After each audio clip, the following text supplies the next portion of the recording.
What's going on, everyone? Welcome back to the spot where we kick back and react to all kind of different things. Alright, so what we got going on today? We're about to get into another animal video. We're here with True Facts. Alright, the next one on this list, Fish That Suck. Their newest upload. That's the title they chose. You know they come with the jokes, so with that title, I think we know what kind of jokes we're going to be seeing in this one. But we always learn something too, so let's go ahead and jump into this. Find out why these fish suck so much. Pun intended, apparently. Let's go. This episode sponsored by Curiosity Stream. I always love how they put that. It's educational, but it's not meant for children. This episode sponsored by Curiosity Stream. Right there. Nor for adults who don't act like children. I love that. Oh, man. Welcome to the True Facts Animal Awards. Celebrating animals with awards. There's this lab called the Wainwright Lab at UC Davis. They're a bit obsessed with fish skulls. Not in a dirty way. I mean, maybe in a dirty way, but they don't talk about that on the website. I mean, that might be what this interested in joining us link leads to. They have a bunch of videos of a variety of... Right out the gate. Oh, man. Could you imagine clicking on that link and it taking you directly to fish porn? Oh. Fishes eating. Let's take this one for example. We'll stop it here and I want you to imagine what will happen next. Now you might imagine it like how a tuna do. Pretty straightforward. The tuna opens its mouth and then sort of swims into what it's eating. Or you might imagine something closer to this moray eel. Same sort of thing. The jaw opens up, but in this case it bites down. But look at this one. Instead of the jaw opening on a simple hinge, this looks more like someone setting up one of those pop-up tents on the beach. And the more you look at these in slow motion, the weird... I'm looking at that. That's like more like Birdo from the Mario games. It like mouth just turned into a tube on you. Like it was going to fire an egg out or something. Here it gets. And this is because most fish suck. They also use suction to feed. Now, fish skulls are made out of an elephant shitload of parts. One thing these parts can do is rotate and move to expand the volume inside the head. This expansion creates lower pressure and suction. And listen, these fish can do a good bit of sucking. Here's one where they tied the food to something that measures force. And you can watch the fish slowly get more and more pissed off. Now, it can get even more complicated because some of these...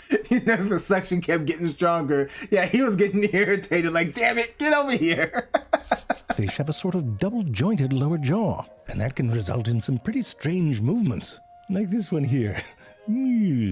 Some fish create lower pressure by elongating their jaws, and in that category, there's none better than the sling jaw wrasse. It can extend its jaw an additional 65% of its head length. Now, I think we found the inspiration for the Alien movies right there, just right off of that. Bring that back. Gotta see that again. It extended. Almost thought another fish head was gonna come out and extend its mouth. It can extend its jaw an additional 65% of its head length. Now, most of these fish eat their prey whole, which means that after they suck the prey into their mouth hole, they need to get it into their esophagus and tum-tums before it swims back out. For that, they have a friggin' second set of jaws. These pharyngeal jaws seem to help get the prey down the chute. And they're even more important for the fish that don't really use suction. Like that moray eel we saw earlier. They have some serious pharyngeal jaws. It's terrifying. It's like... Yep, the inspiration for the Alien movies. Double sets of jaws. There's a fish inside the fish. If you look close, you can see it in action, pulling the food back and towards the throat. Here's another shot of it. It's like a hand comes out. Now, while the slingjaw wrasse wins the over-the-top award in the category, there's another wrasse that's sucking adorable. The tube-lip wrasse is a bit more understated. Look at it giving that coral little kisses. But the thing about coral is that they are cnidarians, like jellyfish, and they're covered in tiny little stinging cells. These nematocysts are little spring-loaded, poison-filled harpoons. So to be able to give a coral a kiss requires some special lips. On the left are the lips of a typical non-coral feeding wrasse. On the right are the very puckered and kissable lips of the tube-lip wrasse. These lips fold in on themselves over and over again like the gills of a mushroom. And those indentations are lined with goblet cells. And you know what they make? Mucus. It's like having a chapstick built into your lip parts. Now there's another fish that likes to live among nematocyst-filled stinging tentacles, the clownfish, and guess what? They're covered in mucus. That's right, in real life, little Nemo was a snot boy. In both these cases, the mucus seems to protect the fish from those stinging cells. But in the case of the tube-lip wrasse, those puckery lips and the mucus allow the fish to create a tight seal on the coral, so it can suck. And you know what it's after? It seems to like to eat the mucus that coral make. This is a very special corner of underwater pornography. But before we get to the fish that really know how to suck.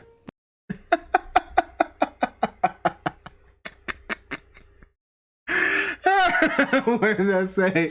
Oh, straight up fish porn. Oh man, not, just the whole shape, just the whole imagery. Your mind could easily go in the wrong place looking at this.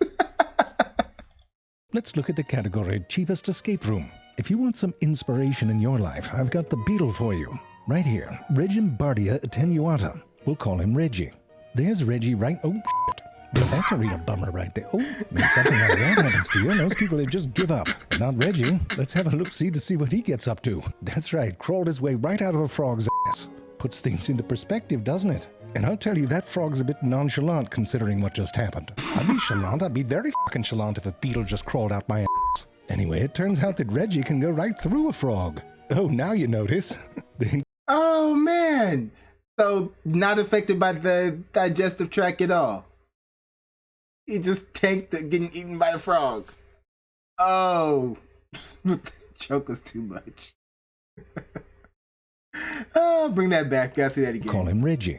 There's Reggie right... Oh, shit. Well, that's a real bummer right there. Oh, when something like that happens to you, most people would just give up. But not Reggie. Let's have a look-see to see what he gets up to. That's right, crawled his way right out... And look, it's saying 4 times speed, which means he took his time. Like, the frog was just there chilling. As a frog, I'd be like, what? Frog or not? How does that not bother you? A frog's ass. Puts things into perspective, doesn't it? And I'll tell you, that frog's a bit nonchalant considering what just happened. I'd be chalant, I'd be very fucking chalant if a beetle just crawled out my ass. Anyway, it turns out that Reggie can go right through a frog. Oh, now you notice. They included a picture of what Reggie's Google Maps looks like. The caption, it's a hypothetical escape route. His Google Maps. Oh, man. Are there other options? Anyway, it turns out that Reggie's pretty damn good at clawing his way through the pipings of a frog. And you know what's at the far end? A sphincter. He'd come all that way, and now he's got to tickle open a sphincter, or however he does it. Then he finally gets out, thinks his day's getting better, but then it turns out there's someone out there got the whole thing on video. Explain that to you, but whoa, we're gonna have to slow that down. He almost ate it again. Look at his reaction. It's like, nope, nope. Let me tell you, you should... He's over here like, stop eating me. Stop it. Oh, man. Where were we? Oh, right. A number of... I'm not going to go back to that caption. Y'all saw it. This is why I love this channel.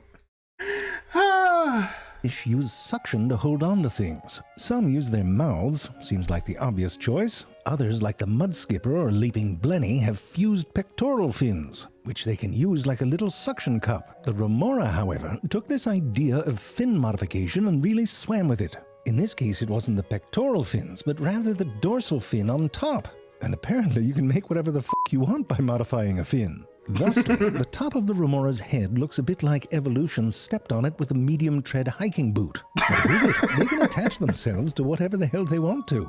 This suction pad is basically made out of 2 parts. There's this outside fleshy lip oval, which looks a bit like a suction cup, and then inside you can see these rows of things that are called lamellae. If you look closer at the lamellae, you can see that they're covered by thousands of these little blunt spikes. They almost look like the teeth of a comb. At rest, they all sort of lie flat against the fish, but they can be rotated so they stick out at an angle from the remora's back.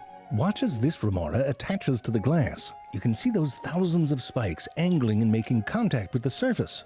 All of this keeps the remora from sliding as oncoming water pushes it backwards. Of course, if they want to slide, they can just pull back those little spikes. Now, in order to stay on the surface of the host fish, they need some help from that fleshy lip. When the remora attaches, it pushes up against the host and expels water from underneath that disc. Then those lamellae rotate and the spikes push on the surface, and all of this creates lower pressure and suction. But the seal has to remain tight. Are they riding a shark? They all got together and started riding a shark. And he's just cruising like, whatever. Where y'all heading? Y'all better have y'all fare. Remoras are dickheads. You see, they have these blood vessels that run along that fleshy lip, and they have a sort of valve that can stop the blood from exiting. And by doing that, they can make that outside seal more rigid, which is the same sort of mechanism as a mammalian erection. See? Dickhead. And if they want to let go, they just...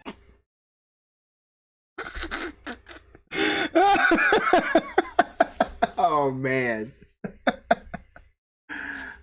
These jokes kill me. Take a cold shower, think of kittens, relax that head boner, and peel up from the front. Anyway, they're constantly making little adjustments, attaching and reattaching. Look at these ones riding on a whale. Even when they're moving this fast, they can lift off the surface for a moment. At the right height, water moves more quickly in the gap between the remora and the whale, and the ensuing lower pressure pulls the remora back to the surface of the whale. It's called the Venturi effect. And quite frankly, it looks fun. Whoa! But the thing about it... Can you imagine? I bet they did that on purpose, just for fun. Like, ooh, check this out. See them doing tricks and stuff on a whale's back. Whale getting irritated, like, stop it, we're trying to get somewhere. Hitchhiking on whales is you're going where they're going, and they go down. This remora on the right was taken down to 1,400 meters. You let go down there, you're f***ed. Luckily, remoras know what parts of the whale have the lowest drag, and that's where they hang out for the ride. Now, overall, most of these remora-host relationships are win-win. The remoras take care of some parasites, and in return they might get a fish at feeding time, they get their travel for free, and the host offers some protection against the remora's predators. There's a big asterisk on that statement. We'll get back to that in a second. But listen, sometimes the host is just not that into it. Might want some alone time. And sometimes those remoras attach themselves in awkward places. Like this one right here, it's near the genital slit. And I think we can all agree you don't want a fish on your genital slit. So there's actually a paper on the physics of how dolphins spin to get remoras off. Not like get them off, but remove them from the body. Anyway. Oh man, the jokes. The jokes. Could you imagine having that kind of relationship with another species where they just attach themselves to you? They're not causing you any real harm. They're just being an annoyance. It's like, get off me. I'm trying to go somewhere. Leave me alone. They're like, nah, where you going, we're going. No, leave me alone.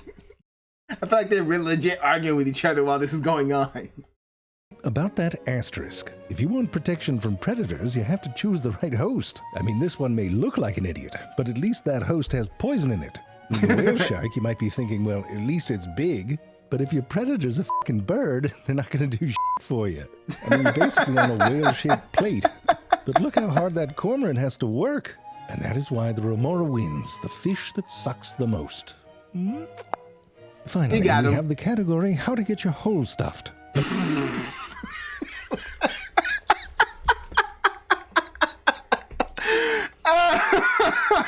Oh, this is the funniest episode in a while. Oh, man.